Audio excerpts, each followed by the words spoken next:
bagi orang yang merasa beriman, dia harus betul-betul memenuhi panggilan Allah. Apa itu? Berusaha untuk mengikuti Al-Quran. Kita tidak bisa mengikuti Al-Quran kalau kita nggak pernah membacanya, Bapak Ibu. Kalau kita nggak bisa mengikuti Al-Quran kalau kita nggak memahami Al-Quran. Maka kewajiban kita terhadap Quran itu tidak hanya membaca toh, ada banyak. Membacanya, memahaminya, menghafalkannya, mengamalkannya, sabar di dalam mengamalkan nilai-nilai Quran, dan mendakwahkannya kepada orang yang tidak tahu. Ini kewajiban kita kepada Quran, Bapak Ibu. Makanya Quran itu dasar sekali. Kok kenapa kita harus betul-betul mengikuti Quran? Sebagai tadi Allah sampaikan, ikut apa? Wahai orang-orang beriman, penuhilah panggilannya Allah, panggilannya Rasulullah. Satu Al-Quran tadi, karena Quran ini hebat sekali. Al-Quran itu ya Bapak Ibu turun melalui 2 tahap, dari Lauhul Mahfuz sampai ke Samaud Dunya. Itu satu gelondong, ya. Kemudian dari Samaud Dunya turun ke dunia itu berangsur-angsur 23 tahun, Ibu. Makanya Nabi itu ketika mendakwahkan Quran 23 tahun, terhitung 13 tahun di Mekah, 10 tahun di Madinah. Itu luar biasa pengorbanan Nabi, ya.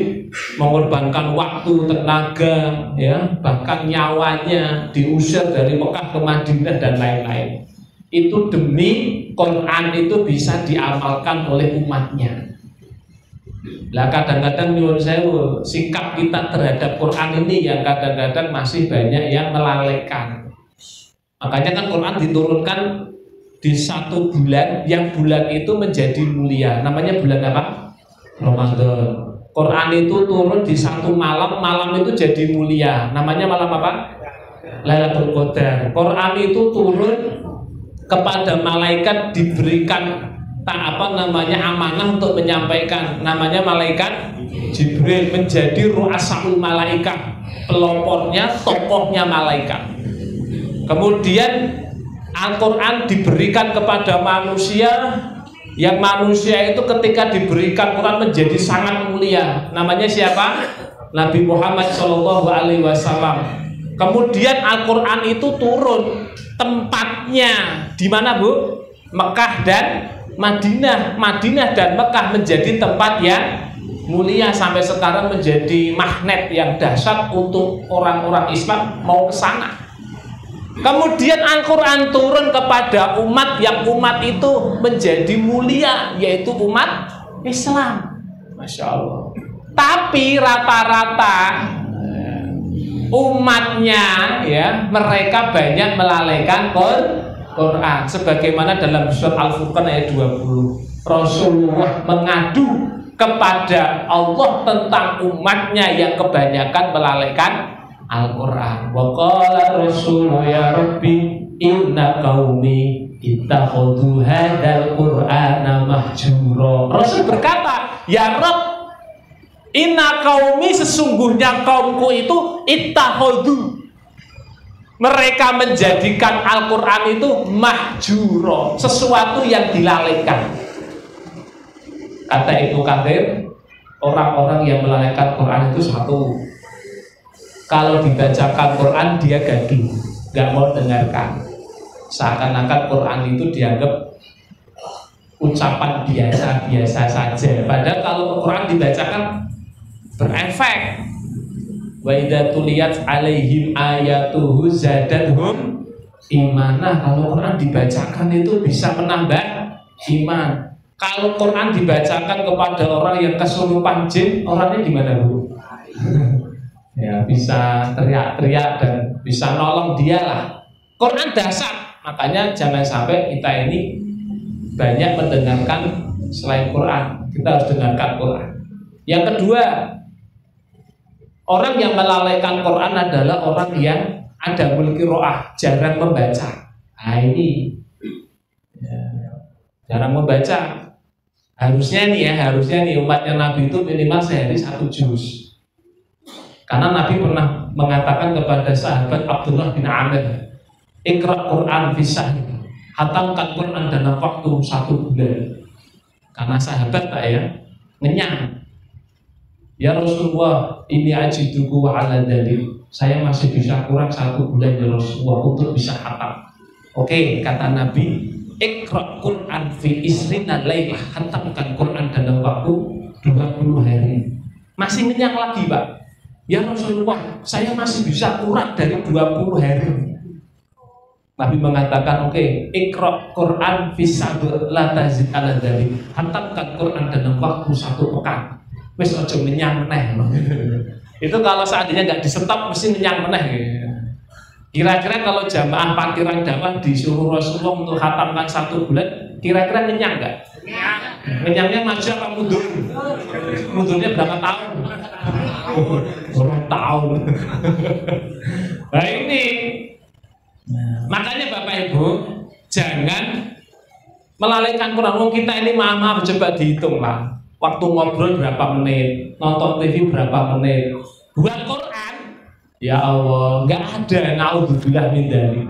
Kalau nonton sinetron nanti, ya Allah, nanti nangis. Artisnya nangis dibayar, jenengan nangis, yang bayar sinten nanti. Lah niki, ya Bapak Ibu rahimakumullah. Apalagi ada pahalanya banyak banget ya baca Quran itu. Kata Rasulullah, Iqra'ul Quran fa innahu ya'ti yaumal qiyamah syafi'an li ashabi. Bacalah Quran karena Quran besok hari kiamat bisa memberikan syafaat. Kemudian orang yang baca Quran itu 1 hurufnya 10 kebaikan. Banyak sekali, ya. Apalagi bisa membersihkan hati dan lain-lain. Kemudian yang ketiga, orang yang melalaikan Quran itu termasuk orang yang di dadanya tidak ada hafalan Quran. Iya. Mosok orang Islam Fatihah apa? Naudzubillah. Harus berusaha dulu. Ya, makanya ini penting nih ya. Kita tuh kebanyakan kalau hafal lagu-lagu bisa, tapi kalau hafal ayat kok angel gitu. Makanya penting sekali. Karena kalau kita ini terbiasa baca Quran, apalagi menghafal, insya Allah mudah-mudahan kalau kita mau meninggal, kalimat yang terakhir adalah ayat-ayat Al-Quran. Makanya momen sekarang, ayo kita rubah. Ya, masa setua gini, apalagi cuma 30 tok. Qul huwallahu ahad, qul a'udzu birabbil falaq, qul a'udzu terus sholat sunnah muterin ngono terus. Apa tambah siji, qul ya ayyuhal kafirun, kuwi kan lurus. Ya, qul ya ayyuhal kafirun kita bulat. Qul ya ayyuhal kafirun a'udzu bika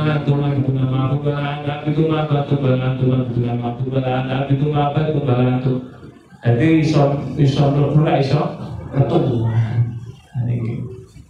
Gitu ya Bapak Ibu ya. Kemudian setelah kita menghafal, berusaha untuk memahami, kemudian mengamalkan, mendakwahkan, ya, dan lain-lain. Jadi itu panggilan Allah dan Nabi. Yang kedua, istajibu lillahi walir rasul idza da'akum lima yuhyikum. Yang itu akan bisa memberikan dampak kepada kita, pikirannya jadi tenang, hatinya tentram. Apa itu? Ittiba'us sunnah. Mengikuti sunnah, mengikuti Rasulullah SAW. Setelah kita berusaha untuk tidak melalaikan Quran, sibuk dengan Quran, ya, sekarang kita sibukkan dengan nilai-nilai sunnah. Jangan sampai kita beri ruang sedikit pun untuk nganggur. Ya. Malam bangun, ya mulai sholat witir, ya, terus ngaji, terus sibukkan diri dengan nilai-nilai ibadah sunnah. Karena ibadah sunnah masya Allah. Wala yazal 'abdi yataqarrabu ilayya hatta min nawafil hatta uhibba. Hambaku mendekatkan kepadaku dengan ibadah sunnah sampai aku mencintainya. Kalau aku sudah mencintainya, apa yang dia lihat adalah penglihatanku, apa yang dia dengar pendengaranku. Maksudnya Allah jaga pendengarannya, penglihatannya, tangan dan kakinya, tidak bermaksiat kepada Allah. Orang kalau seperti ini Bapak Ibu, ibadah wajibnya jalan, ibadah sunnahnya jalan, ada jaminannya. Wala in sa'altani la'u'tiyannahu wala in ista'adzani la'u'idanahu. Kalau dia minta aku berikan, kalau dia minta perlindungan aku lindungi. Oh ini.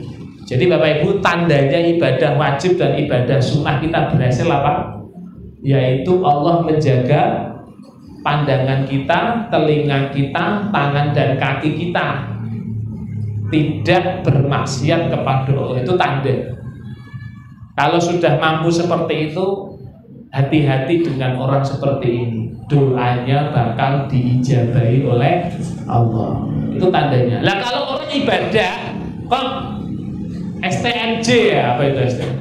Sholat terus maksiatnya jalan. Nah ini perlu terus dievaluasi. Makanya kalau ibadah itu harus ada bumbunya. Ibarat ibu-ibu kalau masak sayur nggak ada bumbunya, rasanya apa Bu? Hambar. Nah ibadah juga ada bumbunya. Bumbunya 3. Apa itu?